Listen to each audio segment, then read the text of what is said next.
December 1వ తేదీన హైదరాబాద్లో జరగబోయే మాల సింహగర్జనకు అందరూ హాజరు కావాలని పిలుపునిచ్చారు కొమరం భీం ఆసిఫాబాద్ జిల్లాకు చెందిన మాల నేతలు. వివేక్ వెంకటస్వామి పిలుపు మేరకు 30 లక్షల మంది మాలలు పరేడ్ గ్రౌండ్ సభకు తరలి రావాలన్నారు. వివేక్ వెంకటస్వామిని విమర్శించే స్థాయి మందకృష్ణకు లేదన్నారు. వివేక్ ను విమర్శిస్తే సహించేది లేదన్నారు మాల నేతలు. కొమరం భీం జిల్లా కాజ్నర్ పట్టణంలో మాల సంఘం జిల్లా అధ్యక్షుడు దూండ్ర సీన్ గారి ఆధ్వర్యంలో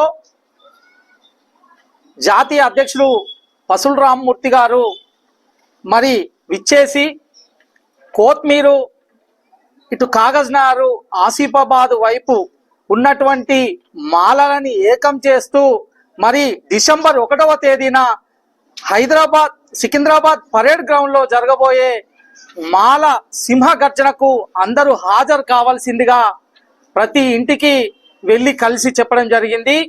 అదేవిధంగా ఈ యొక్క కార్యక్రమాన్ని పూర్తి స్థాయిలో చెన్నూరు ఎమ్మెల్యే వివేక్ వెంకటస్వామి గారి ఆధ్వర్యంలో వారి పిలుపు మేరకు 30 లక్షల సంఖ్యలో ఈ తెలంగాణ రాష్ట్ర వ్యాప్తంగా మాలలం రావడానికి వీధి వీధి గల్లి గల్లి పల్లె పల్లెకు తిరిగి మాలలని మేము తీసుకురావడానికి ప్రయత్నం చేస్తున్నాం. అదేవిధంగా నిన్నగాక మొన్న ఢిల్లీ నుంచి మందకృష్ణ మాదిగ వివేక్ వెంకటస్వామి గారి పైన విమర్శించడం జరిగింది. మందకృష్ణ మాదిగ గారు, మీరు ఎవరు ఎన్ని అన్నా దయచేసి మా మాలల జోలికి రావద్దు. నువ్వు తెలుసుకుంటే రాజకీయ పరంగా నువ్వు తేల్చుకో, కానీ మా మాల ముద్దు బిడ్డనటువంటి వివేక్ వెంకటస్వామి గారి పేరు తీస్తే మాత్రం నాలుక గుంజి కోస్తామని చెప్పి తెలియజేస్తున్నాం. అదే విధంగా ఈ తెలంగాణ రాష్ట్రంలో దళితుల కోసం, దళితుల అభ్యుదయ కోసం కాకా వెంకటస్వామి గారు ఎంతో కష్టపడడం జరిగింది.